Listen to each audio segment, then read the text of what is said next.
in my basket. What will I do with this snake? We can put this snake into the fire, and you will see how the snake would be just, burning in the fire. Or I can just cut the snake into pieces. You will get better, I promise you. This lady started crying and wailing, and he said, no problem, we will do justice to the snake. And this poor lady, she asked, will my son become alive if you do this? He said, no. But you will get a little better because you will be consoled. She said, no, I'm not going to do this. I'm not going to do this trip. And, but he was pushing this point, please do this, I know. Because why you're crying then? If you're so peaceful and if you're, so composed, why you're crying over the, you will get better, I know. This is human psychology, when you see that some justice is done to the snake, you will become better. The lady was against it. And then the snake started saying, snake said, I'm not guilty. I have my master. My master, the death personified, told me to kill him, and I'm just doing this. And this hunter said, no, this is wrong. You like to do this, therefore you were doing this. So there was a long conversation, and then the death came, what can I do? It's time is pushing me. And ultimately, they said karma. And ultimately, Bhishmadev says karma. Karma, this is a common explanation. But again, we know in case of devotees, there is no karma. It is said, when you chanted one time holy name, there is no karma. Right? No karma. There is a story in Ramayana, some of the versions of Ramayana, that once a king came to king killed a cow, and king was trying to absolve his sins, and he came to one rishi, and he asked, the rishi was not there, his son was there, and he asked the son, what shall I do to get rid of this sin?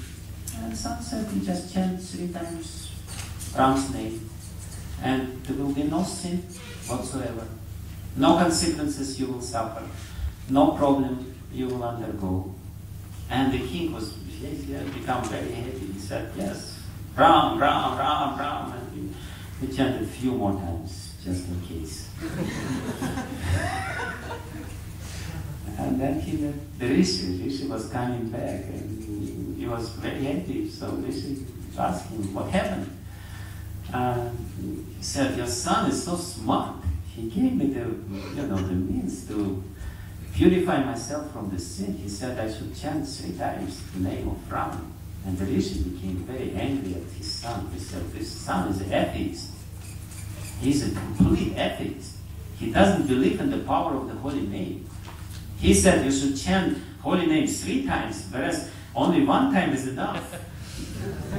The Rishi, he banned his son. He said, get out of here. I don't want to have this bad association of you because you don't believe in the power of the holy name. So there's no karma. What kind of karma is this? We chant it so many times. Every day we chant so many times. So what is the question of karma? There's no question of karma. So, and of course, Bhishmadev, in his explanation, very tactfully, he will say, it's all Krishna. But why Krishna?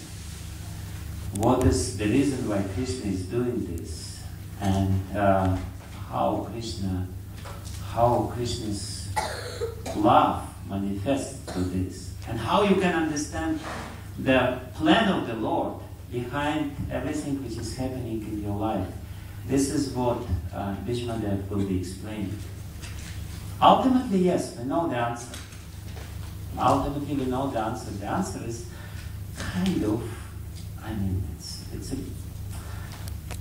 it's a difficult answer to swallow. Why the bad things happening in the lives of devotees? Why devotees suffer? Why sometimes they suffer terribly? There is only one answer. It's Krishna. It's Krishna himself.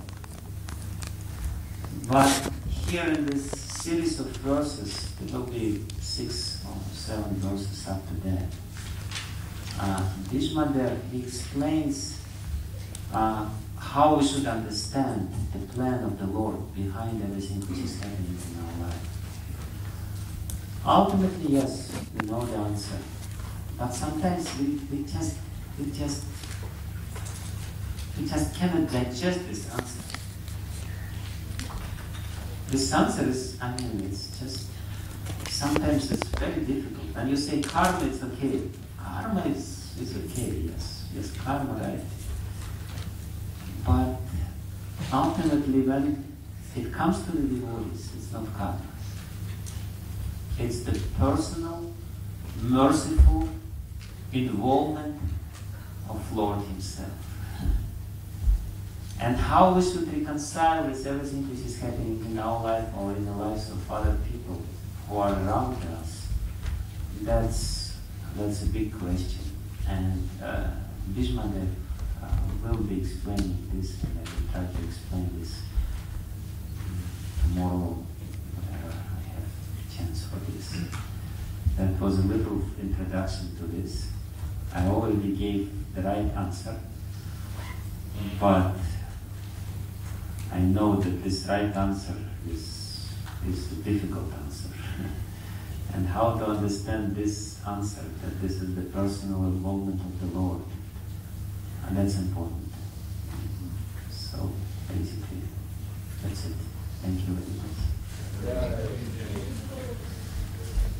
Yes, we have to go to the second part, and I think Kripa will introduce us to the second part.